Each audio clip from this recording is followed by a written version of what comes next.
Good evening, everyone, and thank you for joining us tonight as we get into part 2 of our series, Erasing Racism. We want to thank you for taking your Sunday evening to join us for this important conversation. As you know, it's important that we talk about what racism means in our community, the impact on us, and why it's important for the faith community to step up and help lead some of this conversation. Last time, if you joined us in part 1, we had Reverend Clifford Matthews and we had Reverend John Cleghorn with us, in which we just scratched the surface of talking about what is racism, what does that mean within our church and faith communities, and what do we do about it? Obviously, this topic can't be addressed all in 1 hour, but we do feel that it's important to continue the conversation, which is why we're here tonight. We thank Charlotte Pride Interfaith Programs for bringing this program forward. This is, again, part 2 of a 4-part series. So our goal is to continue to dig deeper and deeper as we hope to begin to resolve some of these issues and talk about how we can have actionable next steps in our communities to help move forward. So tonight on our panel, we welcome back Reverend John Cleghorn. Hi, it's good to see you. We have Reverend Deborah Hopkins with us today. We have Reverend Wes Isley with us and Bishop Tanya Rawls. In just a moment, I'll give them the opportunity to introduce themselves and to talk about why this topic is so important to them. But if you're just joining us, maybe you just hopped on, you've become a part of our conversation for part 2 of Erasing Racism, and welcome. Our conversation today will be about an hour and a half long. We do have a hard stop at 7:30. Even though we know that the conversation may be rich and fruitful, we want to be sure that we're able to allow for others to go to some events this evening that are both honoring RBG, and we're also having a Black Pride event that we want to support. So again, we'll end at 7:30. So let's go ahead and get started. I'm going to call on each of our panelists to tell us a little bit about themselves, your faith community, your church that you're representing this evening, and why is the topic of erasing racism or religious reconciliation important to you. We'll start with you, Bishop Tanya Rawls. Hi, everybody. I am Bishop Tanya Rawls, and I am founding pastor of Sacred Souls United Church of Christ, and also founder and executive director of the Freedom Center for Social Justice, both based in Charlotte, North Carolina. This conversation is particularly important to me in light of so much of what is happening in our world, but also in Charlotte, in Mecklenburg County. I really appreciated, and part of why I said yes was that this conversation was so specific to our city and our area. You know, when we talk about racism, it's kind of like eating an elephant. You know, the elephant can be eaten, but like a piece at a time, right? And so I like that we are having this conversation with those who have been doing this work. I like that it is a broad conversation also. And my hope is that individuals who join in this conversation with us as they're watching it, that you take the conversation to your kitchen table and to your workplace, to school and other places. So thank you. I'm glad to be a part of the discussion. And it's so good to see you. For those of you that are watching, it was like a little bit of a family reunion when we first all popped up on the screen together. Because it's been some time since we've all been in each other's company. So thank you, Bishop. All right. Moving forward to you, Reverend John Cleghorn. Hi, good evening. It is great to be with you again. I thoroughly enjoyed our first dialogue and love to be with you all tonight, and with a wider panel and with some old friends I've done a lot of work with. My name is John Cleghorn. I'm one of the pastors at Caldwell Presbyterian Church. That's in Elizabeth, but we're a regional church. We draw from 2 states, 4 counties, and about 25 zip codes. So we find that our difference, our diversity in part,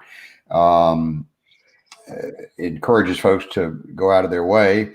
Not lately, of course, because all you have to do is turn on Zoom to go to church. But one day this too shall pass. Why is this topic important? Well, it's been, a lifelong study of mine at varying depths from time to time, but it strikes at the very heart of my ministry context, Caldwell Presbyterian, where we intersect a range of types of diversity. But I think in the last 6 months. It's become a crucible issue in particular. I've used words of awakening, but also a word of reckoning for what America is going through now. And I hope we're past a tipping point where we can keep the momentum going with this conversation, both in the church and in our city and in our nation. And it's great to be with you. Thank you so much. Reverend Wes Isley. Thanks, Erin. Good evening, everyone. I'm Wes Isley, ordained pagan minister here in Charlotte. My spiritual community is actually located back in Greensboro, where I'm a member of a private voodoo house. And I mentioned I'm ordained through Sacred Well Congregation, which is a sort of an ecumenical pagan church based in Missouri. Otherwise, I'm a disaster spiritual care volunteer with the Red Cross, and currently work as a chaplain resident over at Caramont Regional Medical Center in Gastonia. And I think for me, the reason why this work is important, personally, I think as a pagan, our theology is very centered on being interconnected. So I think that what affects one of us affects all of us. Also, as a practitioner of an African diaspora tradition, I mean, you cannot practice without confronting race, especially as a white person. The tradition is very diverse, so this is very important to our house. And also, for all the reasons everyone else has mentioned, when I take into consideration my personal family history as it relates to race, let's just say that is very important to me to work on this issue. Thank you. Thank you for that. And last but certainly not least, Reverend Deborah Hopkins. Hello, Erin, and the rest of the panel. It's good to be with you all, and I'm glad to see y'all are safe and healthy. I am Reverend Deborah Hopkins, the founding pastor of Essentials for Life Ministry, which is an online ministry reaching out to our LGBT community and abroad with issues that relate to the lives in which we live from day to day. I'm also the founder and director, executive director of There Still Hope, which is a transitional housing shelter here for transgender adults and victims of domestic violence here in Charlotte. This subject of erasing racism hits dear to me and very close to me, not only because of what's been going on over the last 5-6 months, but what I've seen over a lifetime. And I am so excited of this series that is taking place, especially with people of faith, because I still think that we are at the very center of this discussion in many spectrums across the board, whether it be in government, in our places of worship, workplaces, and so forth. And so I am really looking forward to hearing and sharing with you all tonight, and to all of our listeners, some very interesting thoughts and ideas as to how we can, as I've been trying to tell people during this summer, or asking the question of people during the summer, are we ready to seize the moment? And it is a platform discussion that on my ministry page, I'm continuing to ask through November 3rd, are we ready to seize the moment? And in my short lifespan, this is that moment that in truth I have never seen before. And if we're not ready to seize this moment, let's go into our conversation. I like what you said. It's a nice segue. You said, are we ready to seize this moment? And that the faith community is at the center of it. So, but what does that actually mean, right? Why is it so difficult to have a conversation like this, even if it's across faith, across race, across gender, across identity? It seems that there's just an overall difficulty in being able to broach this subject with a level of comfort. So I want to toss that out to you all. So I'm going to start with you, John. Tell us, why is this so hard? Wow, we could probably spend the rest of the 90 minutes on that. I'm really glad that you mentioned the word comfort. In my experience, you know, people come to religion from so many different perspectives, and many come to religion wanting to be comforted and not discomforted or discomfited.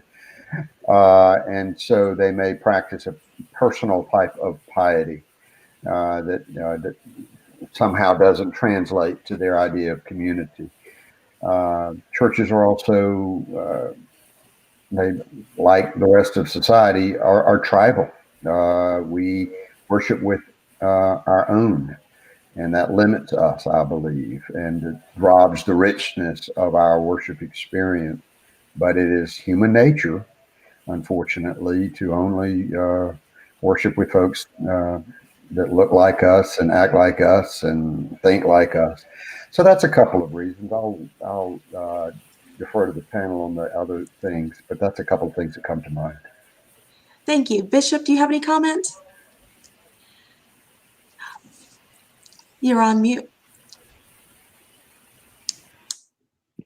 Aaron, it's a great question. And it's a great question because it requires a kind of fundamental reflection, right? So if we try to figure out why something is hard, I first have to understand what the thing is, right? And so in understanding what the thing is, this thing called racism and racial reconciliation, what I want to suggest is I don't know whether reconciliation is the goal. To reconcile implies something has been together. So if it has never been together, what am I pulling it back to? Amen, somebody. All right. It's Sunday, so you're going to get some amen. Amen. You get an amen on that. I think you're going to roll in, okay? But seriously, right? Like, I really had to sit with this. When thinking about our discussion today, this idea of reconciling and getting back to this place. The truth is, America's difficulties in speaking about race and religion is that those two pieces are inextricably linked together. America was built on white supremacist principles, and white supremacist principles that justify through religion the permission to rob a nation of her people, take those people to feed your new machine with your young nation that you wanted to build fast, but in order to build it fast enough to catch up with the rest of the world, you had to have free labor. You had to have systems of oppression that made sure that labor force stayed intact.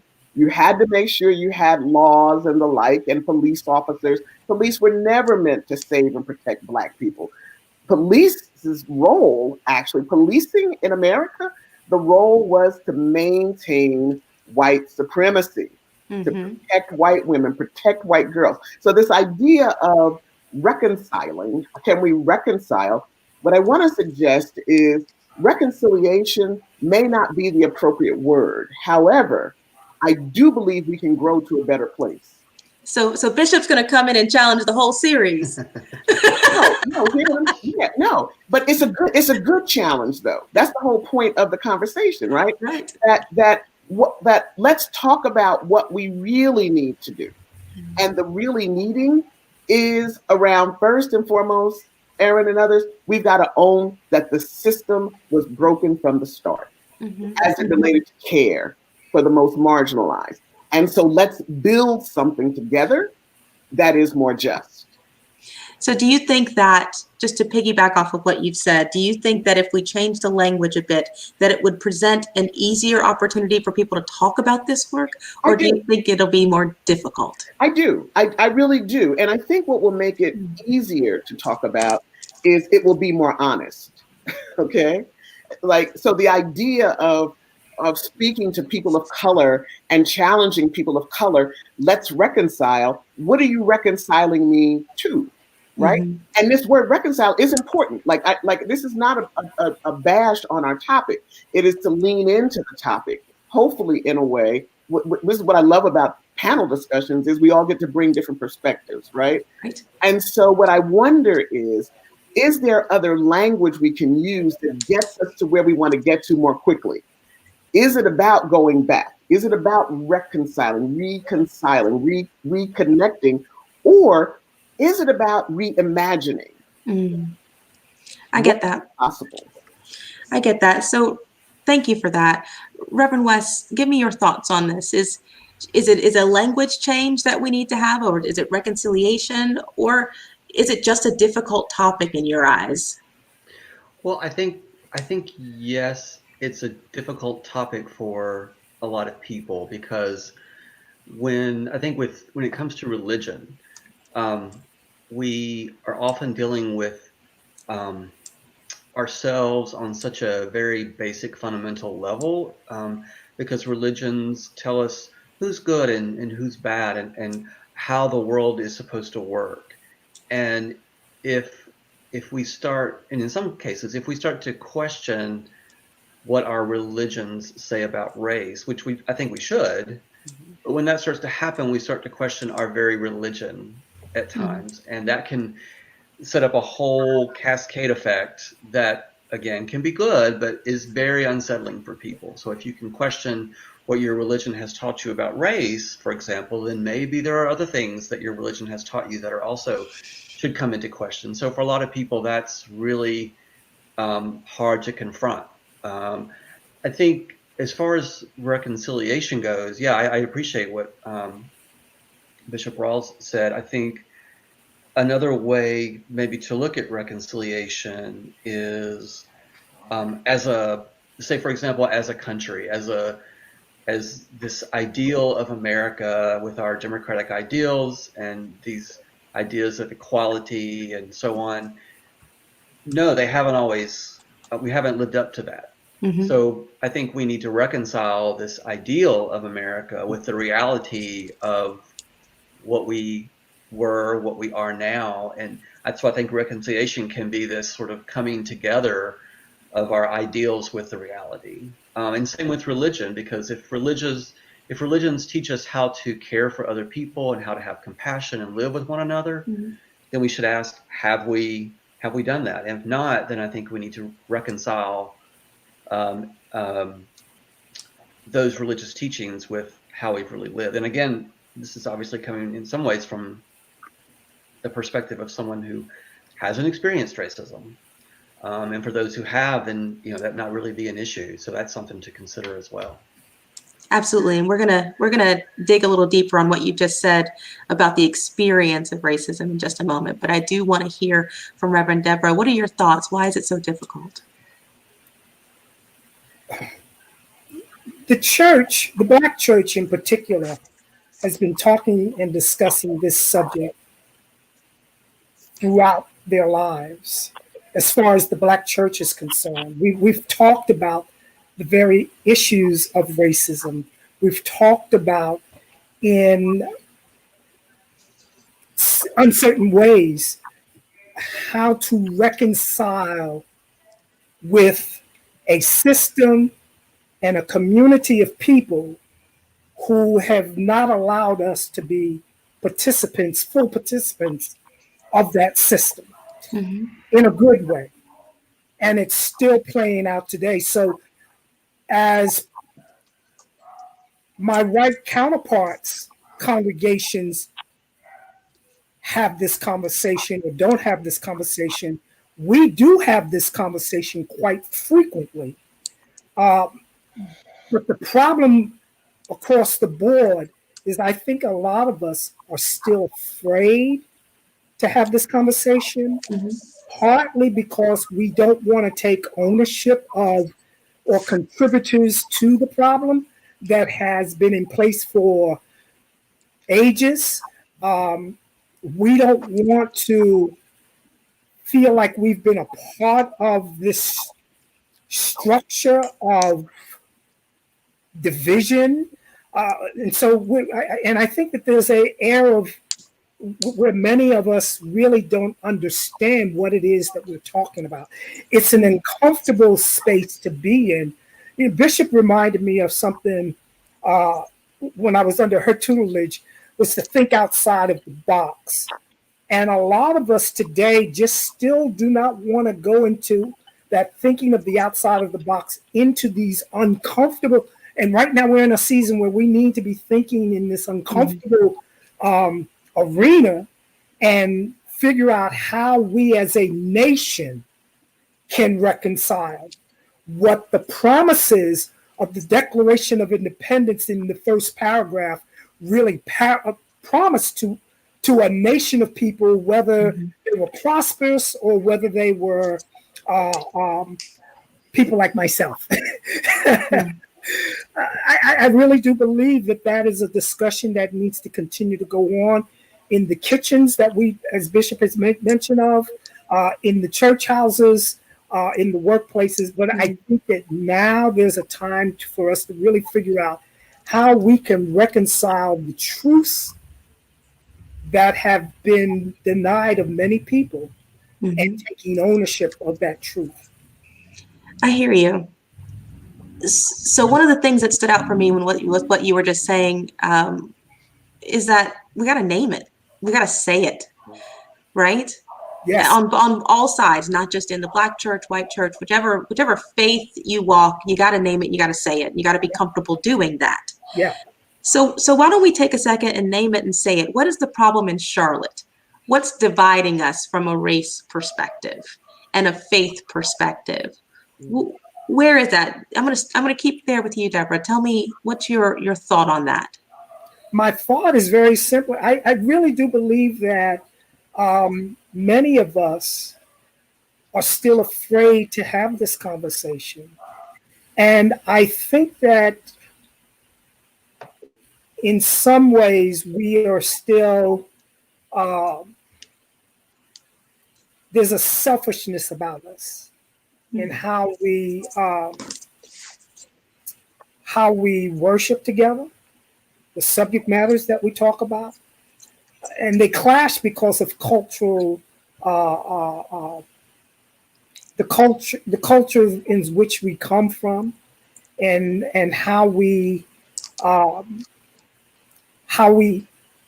have learned to or not learned to interact with one another without being offended. And so it's a situation where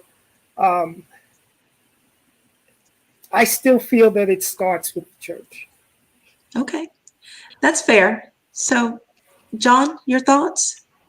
Does it start with the church? Is the church the problem? The church has contributed greatly to the problem, deeply.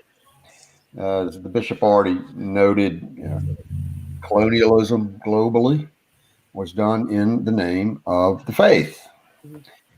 The South defended slavery using scripture. Yep. And so we have done our share of the damage, and that gives us our share of the work. I would also say that we have an opportunity to reclaim what faith can stand for in this nation if we can get this part right. We have lost generations of people from the traditional church, I should say. I don't want to impose that on my peers, but the traditional Protestant church, I'm a cradle Presbyterian, has lost generations because of its hate, its homophobia, its hypocrisy. And so, gosh, yes, the church has an obligation to this, but it also has a remarkable opportunity, I think, to find its way back into the heart and the voice and the mind of this nation. But we've dug ourselves a hole, and the first thing they say when you're digging a hole and you want to get out is stop digging and then try to find your way out. So we've got our work cut out for us.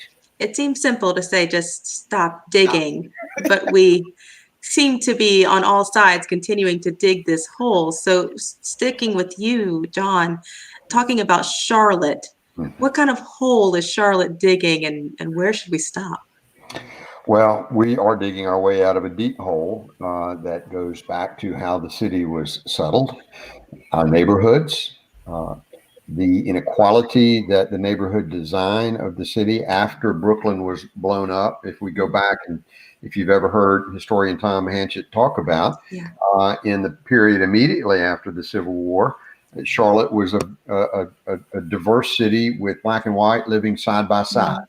And then land covenants came in and on and on and on. And so we've ended up as a racially segregated city with vast inequalities in our schools and everything else. And so we're distanced. And as a result of that distance, and because of the continued damage that white folks have done, we have to own up to the fact that I believe we've got a profound problem with trust amongst races, and I honor the reasons for that. But I think it should be named, and that we need to make that a part of our work as well, because I think white folks have done a great deal to lose the trust of our neighbors of color. And we can't just whistle our way back to reconciliation, as the bishop said, without going through several other steps first. I appreciate what you said about trust and having lost that trust. So, Bishop, turning to you, as we talk about the problems in Charlotte, is it a trust issue? Is it much more than that? What kind of hole? I'm going to stick with this digging analogy that you gave us. What kind of hole are we digging ourselves in Charlotte, and what do you see as the problem? Yeah. So first of all, let me just say, I think the church still has power. I believe that she is still alive, right? And actually powerful. And when I say the church in this context, I'm speaking about communities of faith. So not just the Christian church, but I say the church, Christian church in particular, because it's actually many of our policies that has caused most of the damage. So, so I don't think it's inappropriate to talk about the church in that way. In terms of our whole, Aaron, as it relates to race, I think we have just continued tying in with what Reverend Deborah and Reverend Cleghorn have both said. I believe that there are things we just kept doing because we were taught to do them, and we just never stopped. We just never stopped not questioning how come there's only white people in my church, or how come there's, and I can't do the comparison of only white people or only black people. The black church is actually a cornerstone of the black Christian experience. And to be honest, it is a survival tool. So I do believe the contexts are a bit different when there's people who say, but there's only black churches. Yeah, but you don't have to pray before your children go out the door to wonder if they're going to get shot or not, right? You don't have to worry about what to do in terms of your children being given a quality education. And so when we own the fact that there are things we are facing as a community, we have to own, number one, some of the digging, quite honestly, I think is just repetitive stuff we haven't thought about. You just keep doing it. You just keep doing what your mama and them taught you to do. You just keep doing what your papa and them told you to do. And you just keep going where they say it's okay to go. And you don't go where they tell you it's not okay to go. And then when you go into those places, if you go into those places they said are not good to go, right? God knows when you're talking about the gays, right? Right? Here you are all up on the gays, and you're not trying to send them to hell. You're with the gays, right? And so you're a bishop. Why are you with the gays? Well, first of all, I am gay. So that's one thing. I'm going to support my people, right? And I'm going to be concerned about my people. But in all honesty, we have to really own this very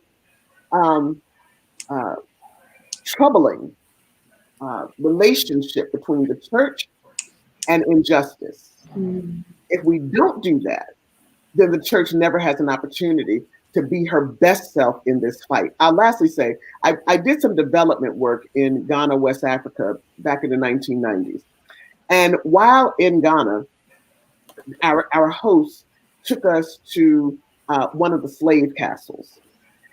What was fascinating about this experience, first of all, as a Black woman to go there, it was life-changing. But one of the parts of this experience, they let us go into the women's slave holding area, right? They had an area that was for women, there was an area that was for men, and there was another area that was for children.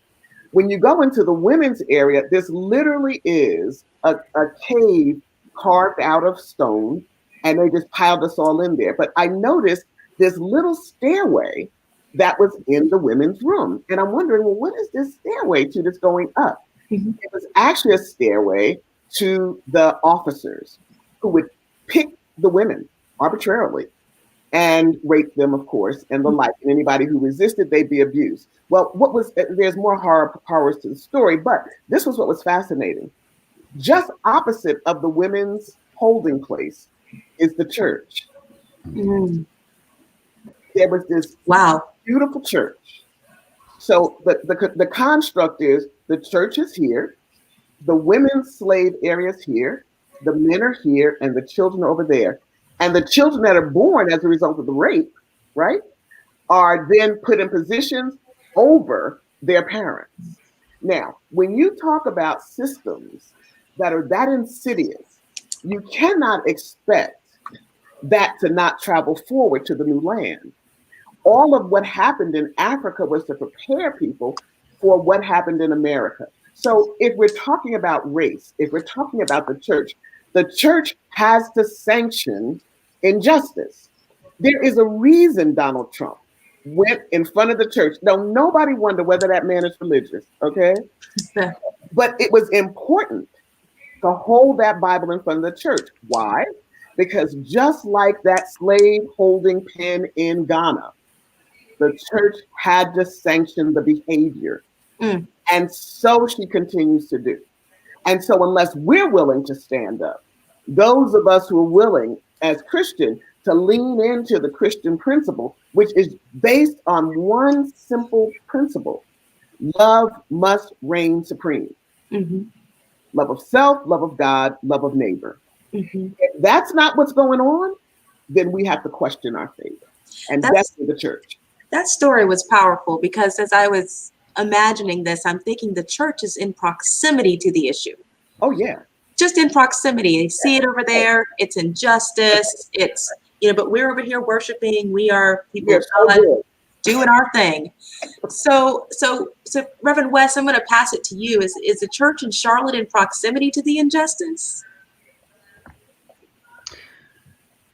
Well, I think as someone who's not really involved with the Christian church, I don't know that I can speak to that. I will say that I'm fairly new to Charlotte. I've been here for 4 years, but originally from North Carolina. But I think what I've noticed that I think is relevant is it's because of Charlotte's size. It's very easy to live on one side of town and never go anywhere else. And so in some cases, that really becomes like a de facto resegregation.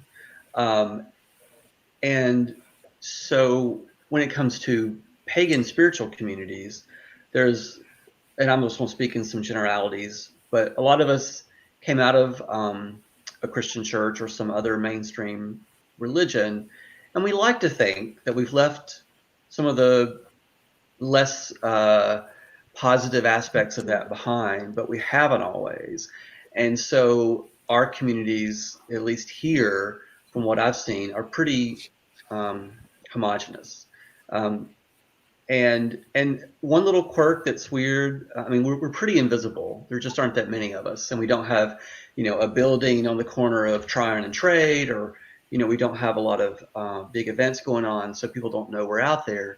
A lot of individual pagans are participating in social justice efforts and so on, but we're not seen as like a collective spiritual community.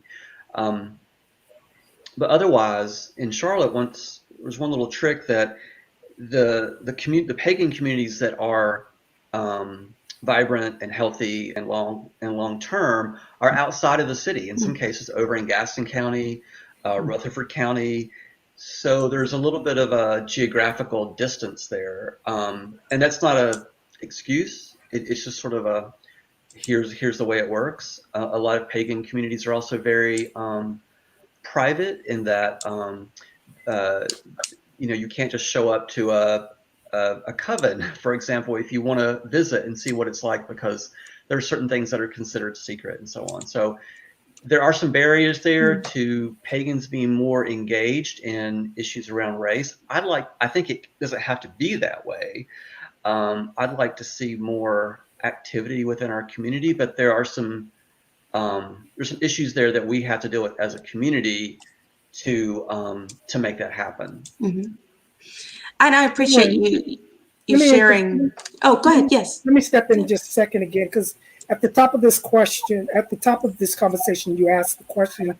Pastor John touched on it, and I'm going to speak from a Black trans woman's experience. Mm-hmm. In the city of Charlotte, in the state of North Carolina, and in the United States as a whole, the one word that is the thorn in the side for people like myself is trust. Mm-hmm. We don't trust pretty much any segment of what comes out of government's mouth.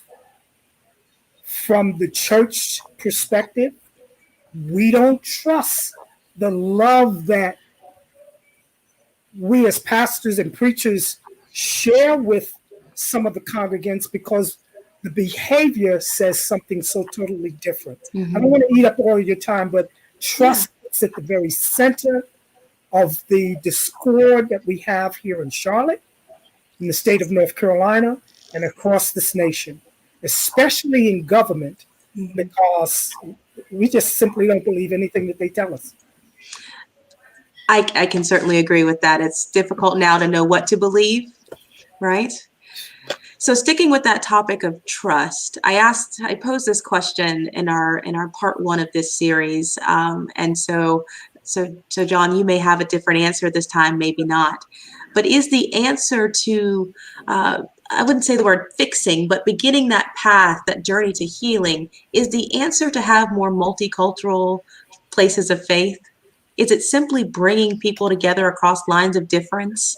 I remember what the answer was from John's perspective, but I'm going to start back with you, Bishop, and say, is that the answer to have multicultural churches? I think it helps. I really do. I think there's something to be said about, and really, Aaron, when you reference worshiping together, what we're really talking about is relationships. Mm-hmm. So whether it's relationships within the church, whether it's relationships within community, when I think about Wes's community, whether it is relationships, we do a lot of stuff with Pastor John and his congregation, with Reverend Deborah and the trans community. I think there's something to be said about relationships. It is very difficult to hate somebody I genuinely know and like. That's true.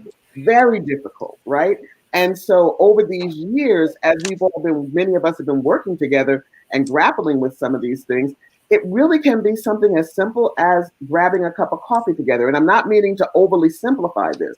I am saying that in the absence of healthy relationships, it is very difficult to ever build anything amazing. And I think Charlotte has an opportunity to do that.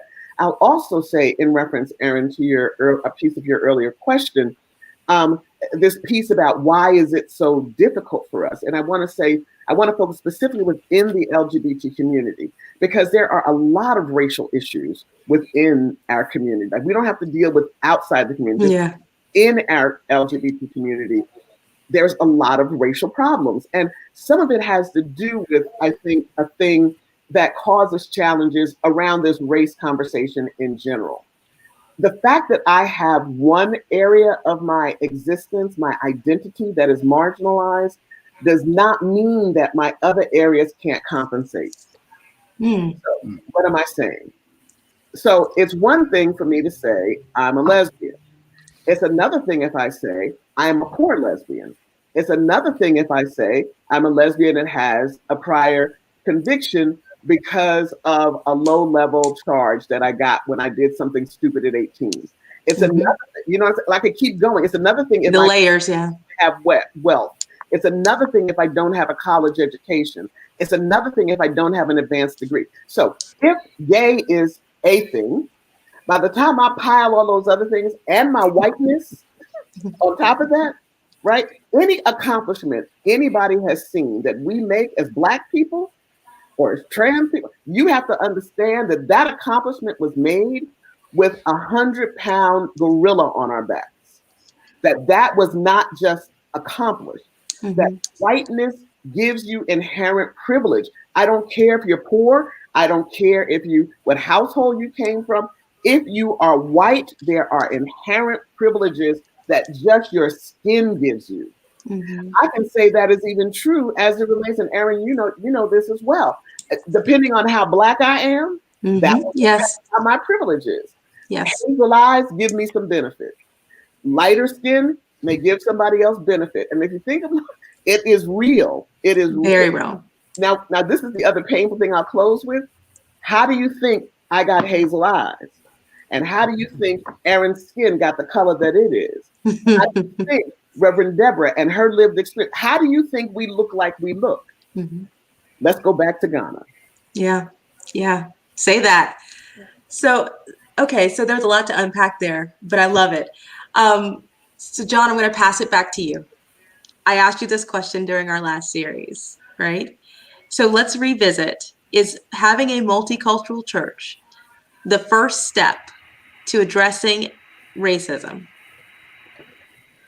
Depends on who you are. I try very hard to avoid generalizations. I agree with the bishop that it's a vitally needed step for where we are in the country today. I also understand that diverse churches may not be the first places that folks are inclined to go right now. We find that the biggest part of our DNA at Caldwell is that folks are bringing wounds and hurts from other places, other churches, other parts of their lives. And there are so many folks that just are not ready to step into a church that may be ready to engage in tension, constructive tension, and they need a safe haven. Others, and I inexplicably high respect for the people of color at Caldwell, because every Sunday or every day or every meeting they go to or every class they attend, we're still a majority white church, and they're making a very deliberate choice. And so they are at that stage in their lives where they are ready to do that. And I give thanks to Almighty God for that. So my short answer before we turn it over to the other panelists is yes, and it depends on who you are and where you are in your life journey with the Lord, the divine, however we want to talk about it, and what kind of community is going to help you advance in your relationship with the divine based on where you are. Absolutely. Reverend West, within your faith community, what are your thoughts on this? I think because I'm part of a multicultural community, so I would say that it is, for me, it's very helpful because when there are, we talk about race, in our community, we can't escape it. We can't pretend that it doesn't exist because there are other members or leadership who are going to say, wait a minute, this is important. And as a community, we need to address that.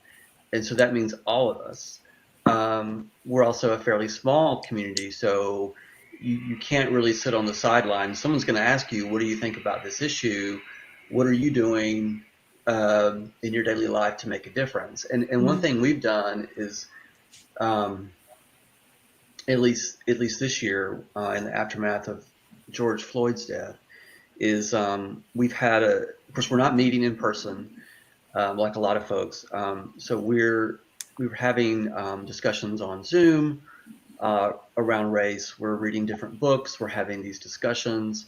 And that's really been a big focus for us this year. Less about what we call ceremony or worship, and more about let's discuss these issues because this is important. And if the circumstances are that we can't be together, that doesn't mean we can't still do important spiritual work. I think, though, that as in any community, there are going to be people who are going to be engaged in this. There are going to be some who still come from perspectives where they don't understand biases, or they have, or they're still afraid of stepping into this, maybe. But I do think, in a very general way, that if you have a multicultural community, that it's much more difficult to ignore these things and think, oh, well, that's not really a problem for us. Right. It's there front and center all the time. I can agree with that. Reverend Deborah, your thoughts, is multicultural, for these places of faith, the direction we need to head in?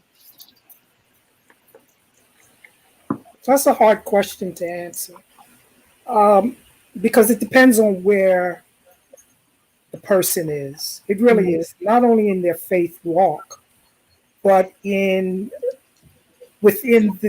themselves, in terms of wanting to and feeling the need to be a part of a community of people that they're not necessarily familiar with. We're creatures of habit who love to be within community and places where we're most comfortable. So we congregate back to where we're most comfortable. And unless we have a group that is willing to go with us, it's hard for us to congregate like we should. I think it has its place, and I do think that as we move forward in this space of engagement, erasing racism, and coming to some form of reconciliation, that people of color in particular truly need to be invited into those spaces, something that we have really never had the opportunity to do. And not saying that it's not being done, because it is, but under the system that has been in place, we still have not been invited into those spaces. I'm sitting with that for a second, because sometimes I feel that if we're waiting to be invited, it may never happen. That's true. So how do you balance that, right? How do you say we definitely, as people of color, need to be invited into these spaces where we weren't welcome, but those that made it so unwelcoming aren't necessarily aware that they need to invite people in? In the church, we have this thing called the right hand of fellowship. That's when we get a new member who comes in. That's from a Baptist practice. But most churches still today have welcoming, where they welcome during the service, of welcoming of new faces. And if I come into a place of worship, I want to feel like I belong and that I'm welcomed there. And I think that that's, to your question, is where it needs to start. We need to feel like we're welcome, that we belong, and that we want to embrace the opportunity to worship with you together. I think it starts there. And if I don't get up and go to John's church or Pastor Isaac's church, then I'm still part of that problem. I need to take the initiative. I'm glad that you said that, because one of our folks that are watching today said that it is an individual effort, and that healing must begin within each soul. It's not so much about coming together, which is actually opposite of what we've been talking about our entire conversation. We've been talking about coming together, being a group. This person is saying that each person has to take responsibility to end and heal from their own racism. How is that possible? Bishop, I see you shaking your head. I'm gonna let you tackle that one. I think it serves us well to understand there is no singular answer. Right. I mean, that's really the short of it. That this idea of when and where I enter, right, is relevant. There is a time when I need to be with my own people. I need somebody that can clap like this, right? And then there's other times I can go to John's church and be rocking it there too. But sometimes I need this, right? And so, to the person who asked the question's point, I actually agree. I think that there are times when we have to own what is uniquely ours to do. It all starts with the self. The thing I can say that I'm most excited about in this season we're in right now, we're exactly where we're supposed to be as a young nation. I think we lose sight of the fact that America is a baby. She's barely a toddler. When we think about, human civilization, America is a young nation.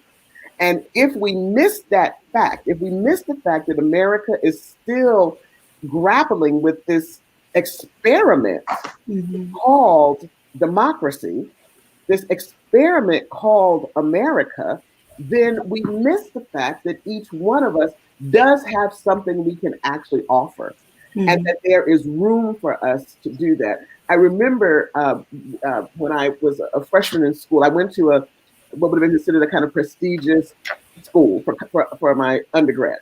And in that process, so they welcomed me. It was only like 2% any people of color at all in the school that I went to. 2% when I entered in 1976. And they welcomed us in by opening the door, but it stopped there. If it wasn't for Jesus,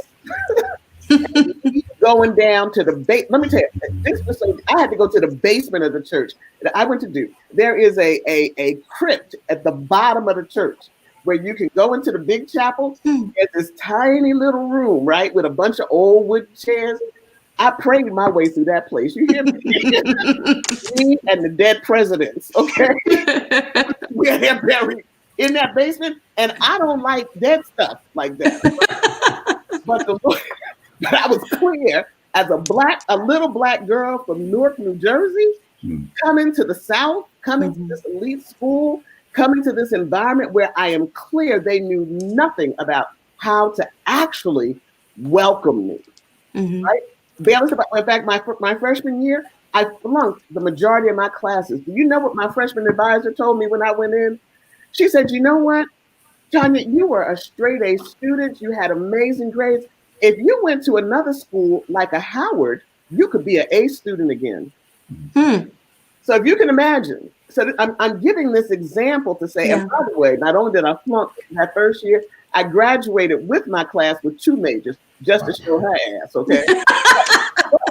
That being said, I think it speaks to this moment that we're referencing, right? This idea of, is it enough to open the door? And the answer to that is no. Sometimes you actually do more damage opening the door too soon, or opening the door without doing what the viewer said, and that is, have I done my own personal work first before I start asking other people in and asking them to help fix me? Fix your own self. Yeah. I mean, okay, so to Wes's point in the very beginning, you said, as a person who hasn't experienced racism, there are a lot of people who haven't experienced racism that we're saying you have to reconcile your own individual self before you can welcome others in. How is that possible? There's no easy answer. I would say, so I feel like as so obviously I can speak from my own experience, just the as I have examined how I grew up in quite a racist environment, a lot of things I thought were positive about my background, like going to a Christian school for 12 years and graduating. I mean, I'm proud of that. And it was a great education and a great experience. But, as an adult, I learned that my father sent me there because he didn't want me to go to school with black kids. Oh, wow. So it completely changes all of that. And there's other instances in my family, and exploring my genealogy, learning about the slaveholders I have in my background. for me, it becomes like I do see a responsibility because for myself to do something, and to improve or fix myself, work on myself. Because once I saw how much, once I saw the reality of a racist system, Mhm. I can't not see it. Mhm. And I think a lot of white people don't see it. They simply have not, for whatever reason, they simply have not taken the time to look at it deeply enough. So I think that for white people, I think it takes a lot of, I think it takes time. I think it takes serious intention to explore these issues. Um, for me as a person of faith, my faith has changed over the years in various ways, but for me, religion and spirituality have always moved me toward putting myself in someone else's shoes, Mhm. doing that, and it's not a one-time thing. It's something you have to do over and over again. And so, how does someone do that? I think you have to start. I'm not today. I hope I'm not where I was 10 years ago in Mhm. understanding these issues and challenges, and I hope to learn more. To someone who may disagree with me, who's white, and says that's not my responsibility.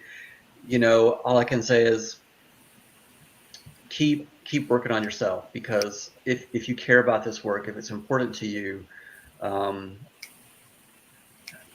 yeah, you just have to keep working at it. Yeah. It's not easy, so it can be frustrating. And as far as why one person moves forward and one does not, it's hard to say. So again, it's not easy to answer.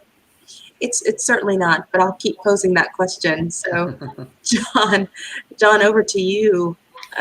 Within the individual that doesn't necessarily experience it every day, how do they reconcile within themselves? Is it just up to them? Do they have to do the work by themselves before they can really open their doors to others? I'm no scholar in this area, so I certainly defer to those that are. But my favorite answer for a whole lot of life right now is both and. Mhm. And so I think that there is work that must be done, certainly initially by those who want to go deeper in the work in a more diverse context so that they don't do damage. Another general rule is, first do no harm that I'm trying to follow. And that's hard because we do harm sometimes and without even knowing it. And I certainly have. But um, so initially, yes, there is basic work to be done, but the work becomes richer and more dynamic and more deep when then it is done in community. And that work can be done both in monoracial settings, whites needing to do the work with whites and calling each other out and saying things to each other, or pastoring each other through our rough awakenings, Mhm. probably both. And then there is a different kind of work that is equally rewarding and enriching when it is in diverse settings. And if they're lucky, it's in diverse settings relative to both race and things like sexuality and class and others. But it's that mandate to build empathy, to get outside of ourselves, to seek liberation by first recognizing that we are the ones that are imprisoned and that we can liberate ourselves by doing the work both individually and when we're ready, when we're maybe out of kindergarten in the work to do it in groups. I appreciate that. I'm going to stick with our comments here because we've had some interesting things come through. We had another person ask, how can we encourage the white churches to do the work? What do Bible studies look like now? So I'm gonna pass it to you, Reverend Deborah. Just kind of took us off on this one. You were ready for this. I know you were. So How do we encourage the white churches to do the work? What do Bible studies look like now? In truth, I don't think it's my place to try to encourage them to do this work, because I think that if the message of change is ever going to catch hold and stick, the message is being made loud and clear today. I've heard my white counterparts within other faiths ask this question in their unique way. And if it's a look in the mirror kind of scenario that I give, and I often tell them to ask themselves the hard question in the mirror. What is mine to do? If I'm going to ever see the change that I keep hearing about. And so to the question, it is by example, it is by taking some ownership in this very area of race relations, reconciliation within the community, with our local law enforcement agencies, and even within our own families. It's got to have a look in the mirror concept to it, where we have to start with self and ask ourselves individually, whether we're white or black or however we identify, what's mine to do? And what is it going to take to not only for me to get there, but to help bring others along the way?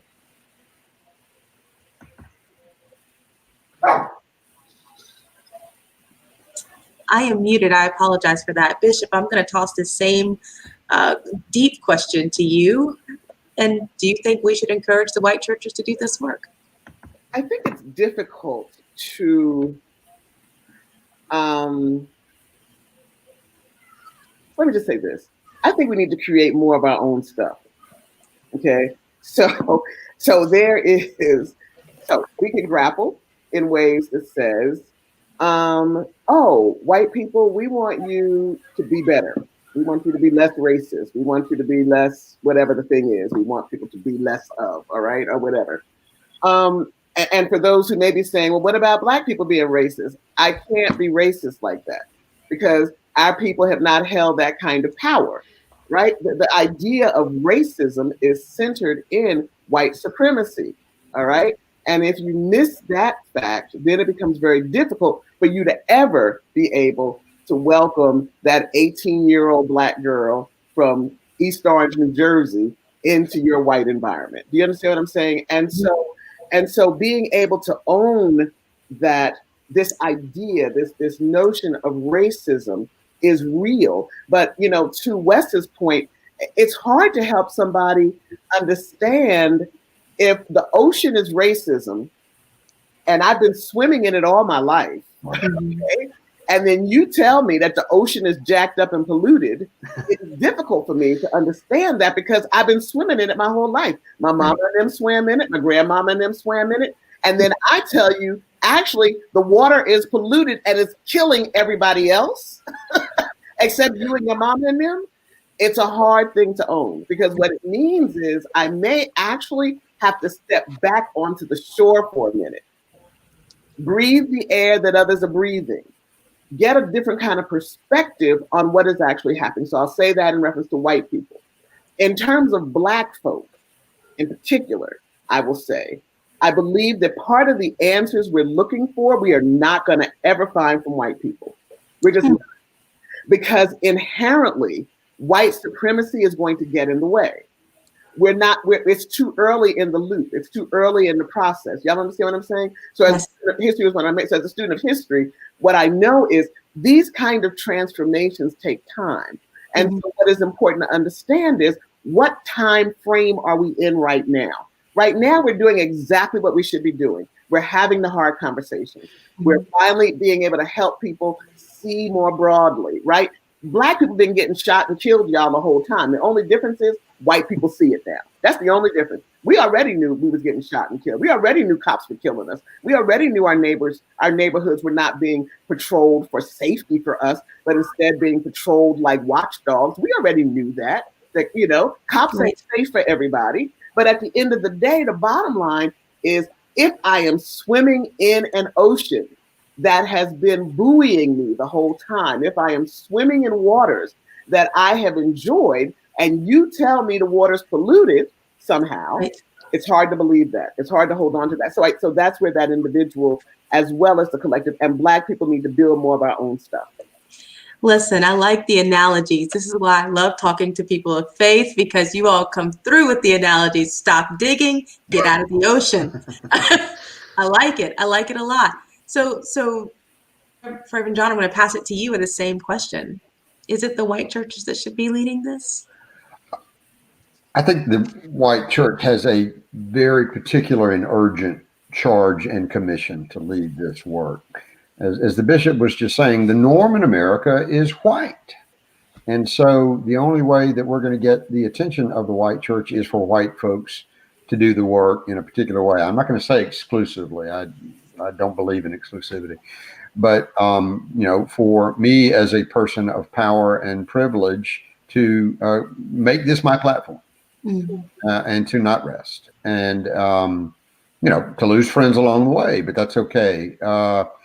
To throw in another analogy, and this is a little violent, but, fight fire with fire. America is a nation of a white norm. And I can speak the language, the lingua franca of America to other whites in a way that gets us to realize that we are swimming in water. And the only amendment I would make to Tanya's analogy is that for a lot of white folks, we've got to be told we're in water, much less that the water is toxic. Yeah. And so, it's the range of experience. Yeah. So short answer, Aaron, gosh, yes, we've got to do this work. And I see it happening. 15 years ago in the Charlotte Presbytery, Charlotte is such a deeply Presbyterian place. Half the roads you drive down are named after Presbyterian churches. 15 years ago, the Presbytery did a survey that asked churches and pastors to name what was most important to them.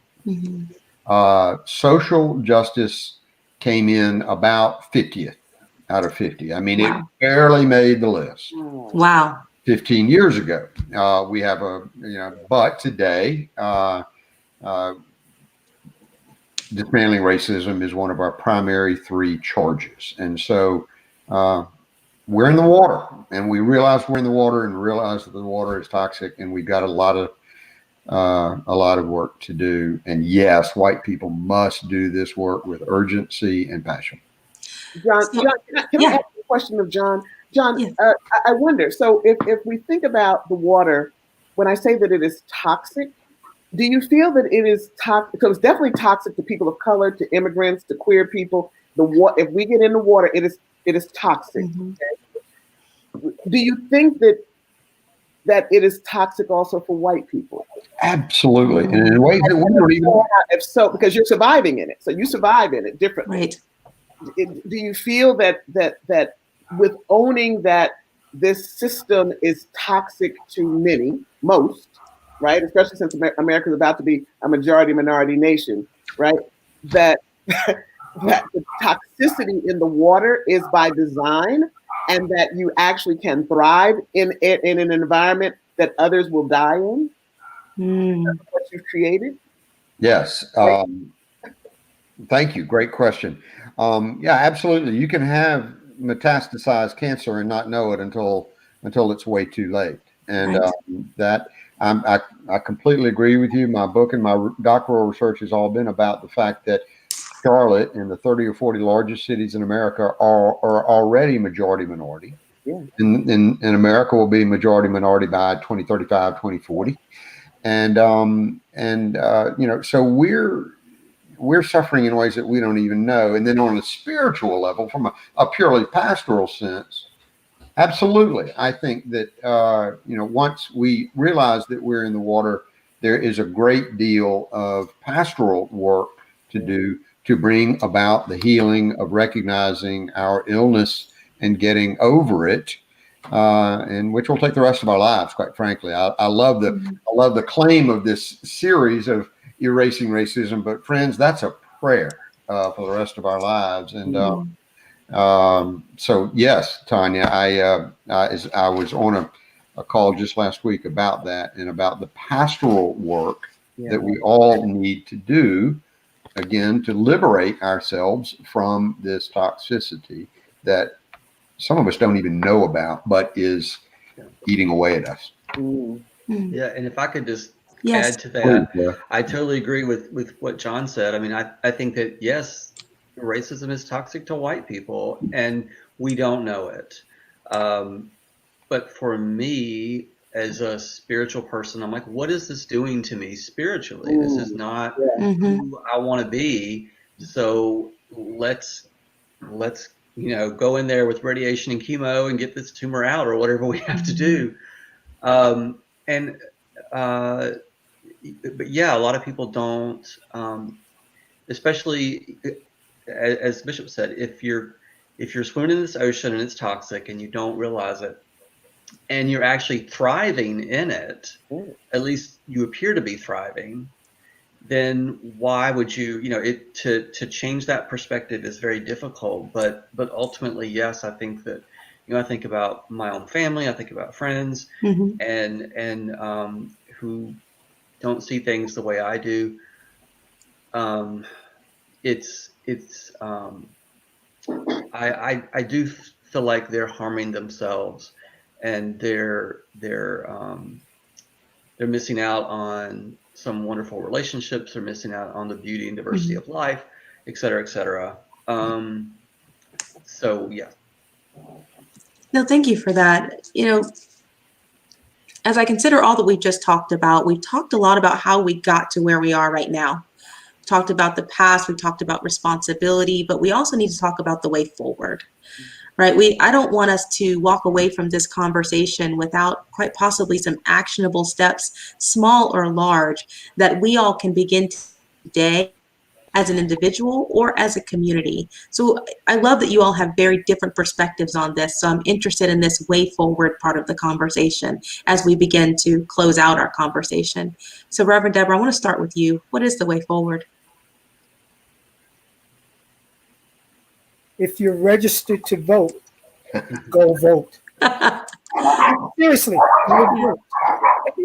Listen, if there's a way forward, if we're looking for a singular answer to the question, for me, it is this moment in time, which I see a very diverse opportunity for great change, not the wiping out of a system, but great change where we can seriously chip away at the mountainous canyon that is in place. And we can do this by those who are registered or still have time to go register to actually get out and cast their vote. So voting is 100% a thing that we all need to do. We get that, right? I want everyone out there either doing their early vote or on voting day, and we got to drag people to the polls, make sure it happens. Yeah. But let me push you a little bit further and ask, within our faith communities, outside of the political realm, what is the way forward? I still think that we need to continue to exemplify what truth, what love, what forgiveness, and what reconciliation is all about from a faith standpoint. I think it is like a parent who are teaching their children the rights and wrongs in life. I still think the church is at the forefront of that, still is the steering vehicle that is going to enable not only its followers, but those who in their private quarters have conversations about what took place on that week of worship or study, an opportunity to really help build these foundational pieces that are going to enable us to seriously move forward in a manner that is going to be healthy. Thank you. Reverend West, how do we move forward? Well, I think that I'll go back to one thing that helped me years ago was, as a white person, I would say, stop talking and start listening. And then listen some more, and listen some more, and listen some more. It sounds so easy, but it's deceptively difficult. So I think, yes, listen to Black people, listen to Latinos and others who are different. I think too, it's ask yourself the hard questions of whether you're at work or in a faith community.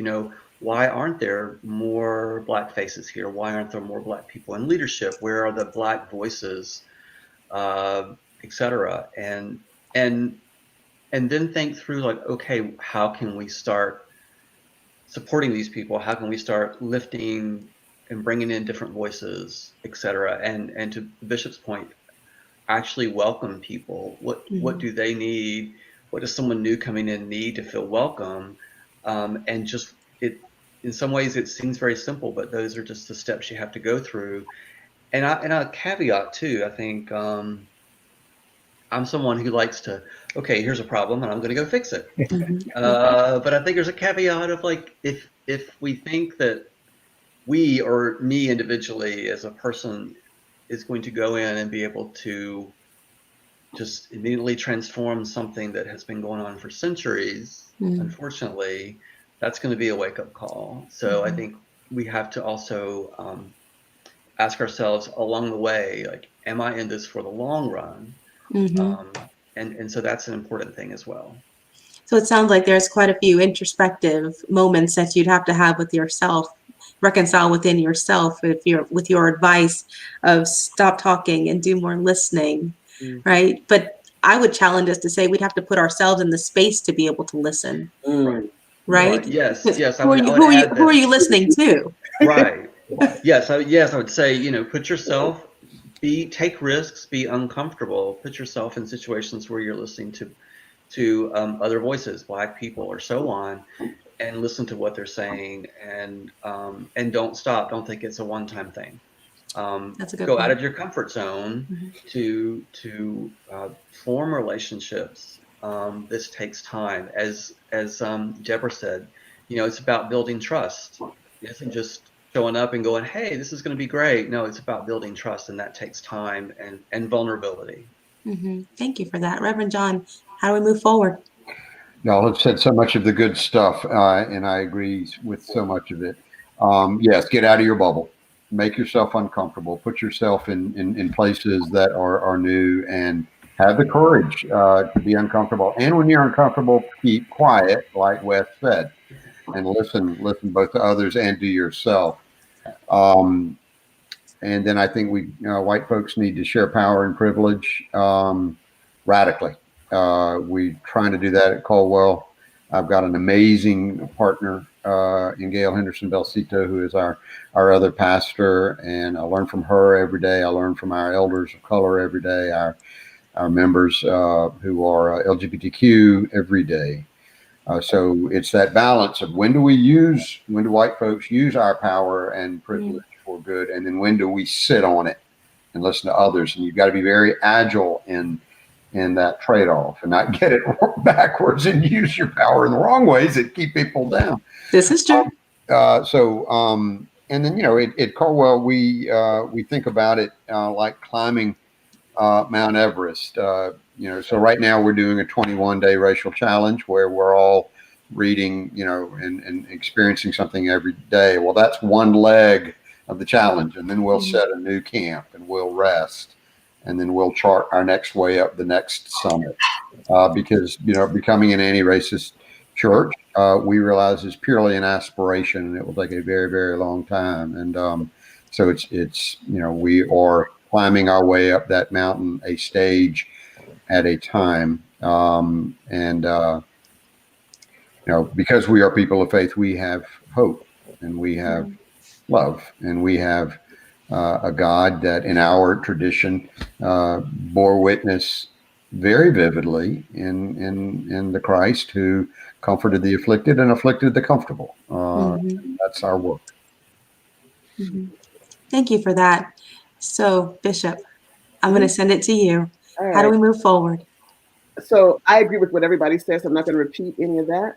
I think this is a season for us to be bold and bodacious. I think that it has been.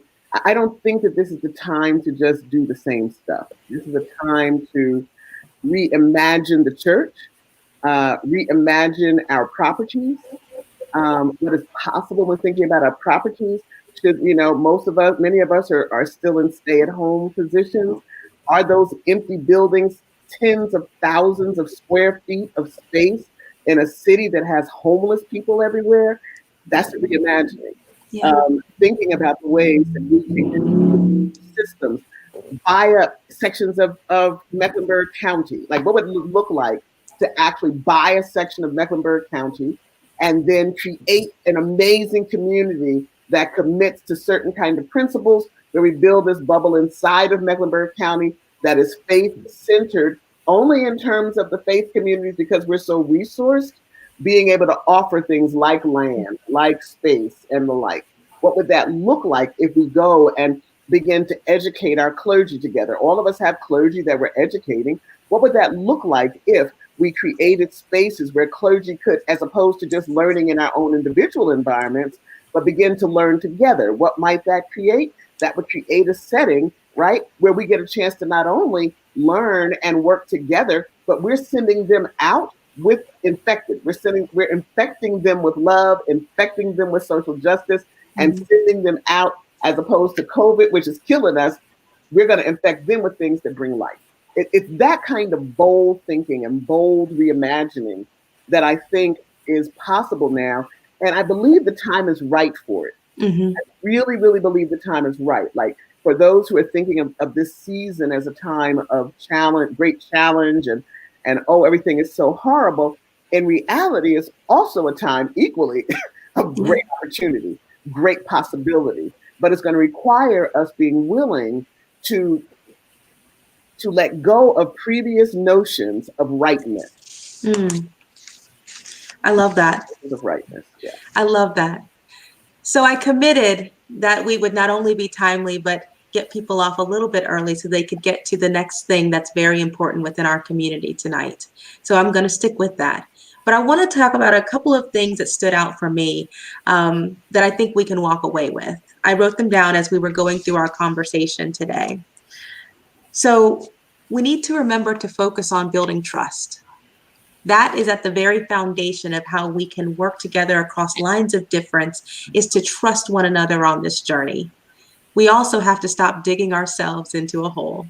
To John's point, just stop digging. And now we can start climbing back out of it. I love that. I wrote that down. I'm going to take that with me. I'll probably use it in the office on Monday. Also, we have to remember that not everyone has experienced racism, and we need to be able to talk and listen to one another. That was an important part. That, especially as a Black woman, I get inside my own head and think about my own experience, but I do need to be able to remember the experience of others and then talk about it perhaps over a cup of coffee, as Bishop said. That's not too simple. In fact, that's very hard for a lot of people. So I challenge that we do that. We also need to get out of toxic waters, right? And we need to tell people that they're swimming in toxic waters. I need to stand on the sand and get that fresh air and take a look at perspective. And last but not least, I'm going to say it again, but stop talking and start listening and listening on all sides. To Bishop's point, we are exactly where we are supposed to be right now. We are having the most comfortable, difficult conversation right now. So the people who are watching, it can be done. You can do it in your house. You can do it over Zoom. You can do it over coffee. But just start talking about it. Continue the conversation. And I hope that you'll join us for part 3 of our conversation, which is going to be on October 25th at 6 p.m. Our topic on that day is racism. What is the appropriate response? So I thank our panel. I appreciate you all. I wish I could give you a hug. I'm giving you a virtual hug right now. I love you all. I hope to see you in person soon. And thank you for your authenticity. Thank you for your transparency. Thank you for your words of wisdom. And most of all, thank you for who you are and leading us in this work. Have a great evening. See you soon. Thank you. Goodbye. Bye-bye.